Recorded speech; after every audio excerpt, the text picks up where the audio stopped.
जेना आमदनी के पॉइंट ऑफ व्यू से लिए नव जनरेशन के बच्चा सब एहि चीज के छोड़ जा रहल छै, नहीं ओते सीरियस लै छै, किया तऽ आमदनी कम छै, मेहनत बेसी छै। आमदनी बढ़बऽ के लेल जो एहि चीज के और पैघ स्तर पर कयल जाय, एखन असगरे काज करै छी अहाँ, नीचा 5टा और आदमी आबि कऽ काज करे, तऽ एहि चीज के लेल अहाँके की सब चीज के आवश्यकता है? ओहिमे आवश्यकता वएह है जे ओहिठाम जगह पर चाक चाही, ओहि जगह पर माटि के व्यवस्था चाही, थोड़े बालू के व्यवस्था चाही। जो सरकार कहे कोनो मान लिअ 1 मिनट के लेल एकटा उदाहरण मान लिअ, जो कोनो सरकार कहे जे हम अहाँ के सब मदद करब, तऽ अहाँ से की मदद चाहे छी? सरकार को मदद वएह हेतै जे ओहि सबके जे जोगाड़ में जे खर्चा हेतै तऽ वएह खर्चे दिअ पड़तै। कारण जे माटि के हम काज एकरा समाज में फेर से कोना बढ़ायल जाय, आ ई जे शिल्पकारी प्रथा छै जाहिमे मूर्तियो बनबै छै, सलहेश के मूर्ति और विभिन्न प्रकार के बर्तन, एकरा पैघ स्तर पर कोना कयल जाय, और एहि चीज के लेल पैघ स्तर पर करे के लेल अहाँ के की सब सपोर्ट के आवश्यकता बुझाइया? ओहिमे सरकार तरफ से वएह चाही जे पाइक व्यवस्था चाही, बिना खर्चा फताब काज बढ़े नहीं छै आगा। नहीं, पाई के व्यवस्था चूँकि तऽ मार्केट छै ने, एहिमे सामान अहाँ बनेबै, सामान बेचबै, तऽ सामान बनबै के लेल सबसे पहले तऽ नीक कारीगर चाही। कारीगर तऽ टॉप छै, कारीगर में कोई शिकायत नहीं छै। कारीगरी नया बच्चा के कोना तैयार करबै? वो हमरा साथ में रहते, हमरा के साथ में रहते तो 6 महीना साल भर लगते टाइम। ओहि के लेल साल भर के एगो ट्रेनिंग के व्यवस्था होय, या स्पेशल कोनो ओकर स्थापना कयल जाय संस्था के, जे बच्चा सबके सिखेबै, तै में सपोर्ट चाहिए ने। आ बाकी ओकर बाद अहाँ के सिखला के बाद वो अपने बच्चा ट्रेनिंग ल लेते, ओहि सब के लेल बच्चा के दिमाग अपने दौड़त रहते कि हर लाइन से वो अपने कतौ स्थान ध के कोई भी काम करे के लेल हिम्मत चाहिए। वो तो तुरंते बच्चा के किनको ज्ञान आबि गेले तहन तो वो धड़ा फिंचा के नचबा लागत, वो शुरू कर देत बनेने। एकर मार्केट वह हमरा सबके हाटे चलै छै, माने गांव के हाट बाजार।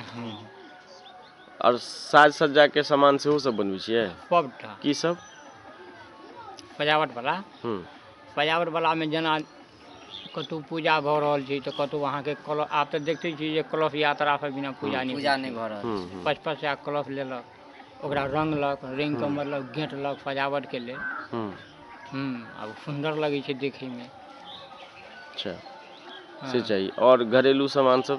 घरेलू में तो आप देखते छियै जे सरकार तो अहाँ के ततेक अहाँ के एल्युमिनियम स्टील के बर्तन चला देलकै, तब तो घर घर में अहाँ के कल भऽ गेलै, कोई माटिक बर्तन लैला नहीं चाहे छै। ताहि लऽ कऽ जे पबनिये में हमरा सबके से बिक्री होइ छै। आ घर के सजावट के सामान सब के लेल जो ओकर व्यवस्था कयल जाय, जे ओकरा बेसी से बेसी अपन देहातक बनल सामान लोग घर में राखे, इहो फायदा करते। एकदम फायदा करते। जेना सरकारी कार्यालय सब में जे सजावट के सामान छै से राखल जाय। जेना देखै छियै गमला डिजाइन के बनै छै, ओहि में फूल अहाँ के ऑफिस सब में लगै छै, गुलाब फूल, हर रंग के फूल सब वही गमला में सजायल जाइ छै, नीक लगै छै। तो कुल मिलाकर ई बात निकललै जे एहिमे एकटा एकर प्रॉपर ट्रेनिंग के व्यवस्था चाही, सरकारी सपोर्ट के व्यवस्था चाही, आ एकरा मार्केट के व्यवस्था जेना खादी ग्राम उद्योग के केने छै, तहिना सरकार एकरो प्रमोट करे। तबे जाके भऽ सकै। तऽ तहन जाके की हेतै जे ई जे परंपरा छै ई बचि सकै छै, नहीं तो धीरे धीरे की हेतै खत्म भेल जा रहल छै। नव बच्चा सब एहिमे इंटरेस्ट नहीं दै छै, कारण ओकरा आमदनी के बेसी स्रोत नहीं है। आमदनी के अभाव पर में कोई जाय नहीं चाहे छै।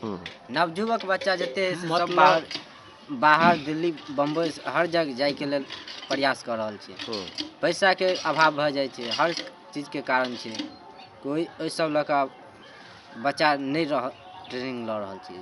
माने ई सब नहीं सीख रहल छै, सब मतलब बुझियो ना 18-19 घर हम अपना टोल में छियै, लगभग जे 5 घर अहाँ के साफ ही काम छोड़ देलकै। नवयुवक में एक ही लड़का हम ही अभी काम कर रहल छी। अहाँ अपना पूरा टोल में?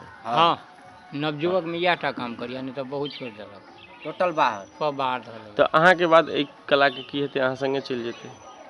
जो नव लोग नहीं सीखते तो हाँ तो खत्म भऽ जेतै तब तो ई पाप अगर नामे निशान मिटा जेतै। ये तो बड़ा चिंताजनक विषय है।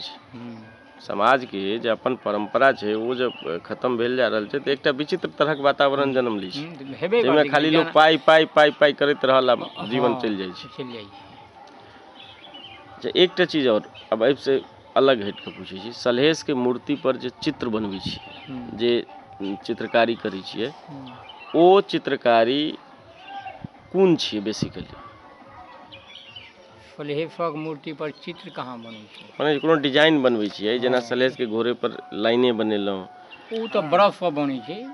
पेंटिंग केला के बाद में बर्फ पर जे बना सकी, जेहन डिजाइन बना सकी। वस्तुतः ओ कतौ न कतौ नहीं लगे जे मिथिला पेंटिंग या गोबर से जे चित्रकारी बनबै छै सएह सब छियै। हाँ इहो तऽ अपन सबके परंपरे छियै ने।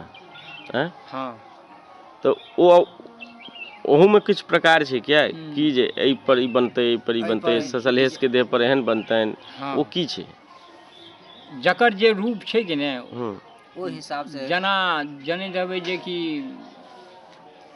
ओ अथी कौच कहै छै कि ने, कौच लऽ कऽ जे जन्म लै छलै भीम अर्जुन, कते शक्तिशाली आदमी सब रहै छलै, तऽ वही जब राजा सलहेश या बुधेश्वर या मोतीराम ओकरो सबके वएह बॉडी छलैया। अच्छा, तो ओहि ढंग के बर्फ सब बनेतै जेकरा मतलब जे हिसाब से जकर अपन महिमा छै, जे कने वीर छै, जे लड़ाकू छै, जे विद्वान छै, सबके अलग अलग रूप छै।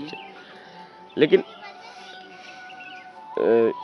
सलहेश के बाद मतलब कुल मिलाकर, लेकिन वो जो पेंटिंग वगैरह छै, वो कंसेप्ट, वो जो विचार छै, वो विचार अपने ही गाम घर से लेल गेल विचार छै, है ना? जेना अरिपन होइ छै, जेना अहाँके गोबर पेंटिंग होइ छै, जेना मिथिला पेंटिंग होइ छै, तो ओकरे छोट छोट रूप ओहि पर लेल जाइ छै। इहो एकटा अपन अलग छै। अच्छा, एकटा चीज और हमरा कहि दिअ, जे प्लास्टर ऑफ पेरिस के जे बनऽ लगलैया मूर्ति सब, से कतेक प्रभावित केलक अहाँके मार्केट के? मार्केट में तो बहुत ओ जे छै कि ने, ओकरा लोग अशुद्ध मानि रहल छै।